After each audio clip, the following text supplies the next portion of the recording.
નમસ્કાર ખેડૂત મિત્રો, કૃષિ ધારા યુટ્યુબ ચેનલમાં આપ સૌનું હાર્દિક સ્વાગત છે। તો જે ખેડૂત મિત્રો પશુપાલન સાથે સંકળાયેલા છે તેના માટે પશુપાલન વિભાગ મફત ખાણદાણ યોજના ચલાવે છે। તો એમાં આપણે ફોર્મ કઈ રીતના ભરવું, એમાં કેટલું ખાણદાણ મળે છે, ઓનલાઈન અરજી ક્યાં ક્યારે અને કેવી રીતે કરવી, અરજી માટે કયા આધાર પુરાવાઓ જોઈશે, ડોક્યુમેન્ટ્સ કોને જમા કરાવવા અને કયા કયા ડોક્યુમેન્ટ જમા કરાવવા અને ખાણદાણ ક્યારે મળશે એ વિશે આપણે ચર્ચા કરીશું।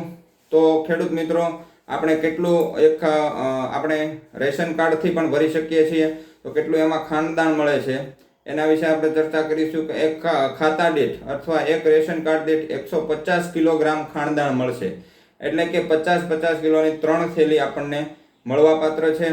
અને ખેડૂત મિત્રો, અમૂલ પ્લસનું ખાણદાણ મળે છે, એટલે ખૂબ સારી ક્વોલિટીનું ખાણદાણ હોય છે। તો ખેડૂત મિત્રો, આપણે પશુપાલન કરતા હોય તો અવશ્ય આપણે આ ફોર્મ ભરી દેવું જોઈએ।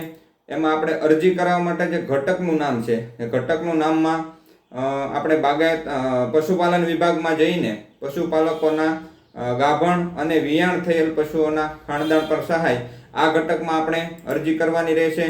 તો આ અરજી 27 માર્ચથી ખુલી ગઈ છે અને અરજી પૂરી થવાની છેલ્લી તારીખ 26/4 છે। તો ત્યાં સુધીમાં એ પહેલાં આપણે અરજી કરી લેવાની રહેશે। તો આપણે અરજી જે છે એ ક્યાં કરવી, તો ઓનલાઈન અરજી આપણે CSC centre, common service centre, ગ્રામ પંચાયતના જે તે ગામના VCU હોય તેના થ્રુ પણ આપણે કરી શકીએ છીએ અને સાયબર કેફે પણ આપણે અરજી કરી શકીએ છીએ।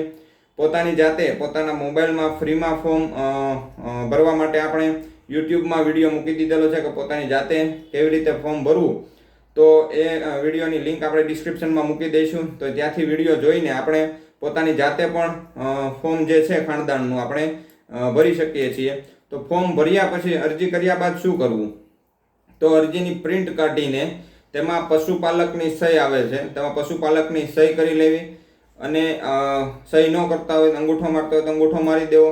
અને જો ગાભણ પશુ હોય તો એમાં જે ડૉક્ટર હોય, જે સરકારી ડૉક્ટર હોય, સરકાર માન્ય કે જે બીજદાન કરે છે, એના ડૉક્ટરના સહી સિક્કા આપણે કરાવી લેવાના છે। અને 7 દિવસની અંદર, એટલે આપણે અરજી કર્યાના 7 દિવસ થાય એ 7 દિવસની અંદર આપણા પોતાના તાલુકાની હોય પશુપાલન ઓફિસ, તાલુકાની પશુપાલન ઓફિસે ડોક્યુમેન્ટ ફરજિયાત જમા કરાવવાના છે।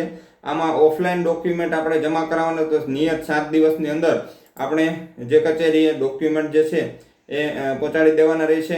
જો ડોક્યુમેન્ટ પહોંચી જાય ત્યારબાદ એ અરજીઓનો જે રિસીવ અરજીઓ હશે, જે મળી ગયેલી અરજીઓ હશે ત્યાં ઓફલાઈન, એ અરજીઓનો ડ્રો કરવામાં આવશે। આ ડ્રો થાય એ પછી આપણું નામ જે છે એ ખાણદાણ યોજનામાં આવશે। જો આપણને મંજૂરી મળે કે આપણને ખાણદાણ મળવાપાત્ર છે, ડ્રોમાં નામ આવી ગયું છે, તો આપણે ડ્રોમાં પસંદ થયેલા પશુપાલક મિત્રોને દૂધ ઉત્પાદક મંડળીએ આપણે જે 50 કિલોની 3 બેગ છે, 150 કિલો ખાણદાણ એ આપણને મળવાપાત્ર રહેશે। ખૂબ સારી ક્વોલિટીનું ખાણદાણ છે। તો ખેડૂત મિત્રો, આપણે પશુપાલન કરતા હોઈએ તો આ ફોર્મ અવશ્ય ભરી દેવું। અને આ વિડીયો સારો લાગ્યો હોય તો આ વિડીયોને લાઈક કરવો, પોતાના ખેડૂત મિત્રો અને પશુપાલક મિત્રોના ગ્રુપમાં આ વિડીયોને શેર કરી દેવો અને અમારી જે કૃષિ ધારા ચેનલ છે તેને સબસ્ક્રાઈબ કરી દેવું અને બાજુમાં જે બેલ આઇકન આપેલું છે તેને બેલ આઇકનને પ્રેસ કરી દેવું, જેથી આપણે અવનવી માહિતી મોકલતા હોય તો આપના સુધી સૌપ્રથમ પહોંચી શકે નોટિફિકેશન થ્રુ અને સૌપ્રથમ આપણે યોજનાઓનો લાભ લઈ શકીએ। જય જવાન, જય કિસાન।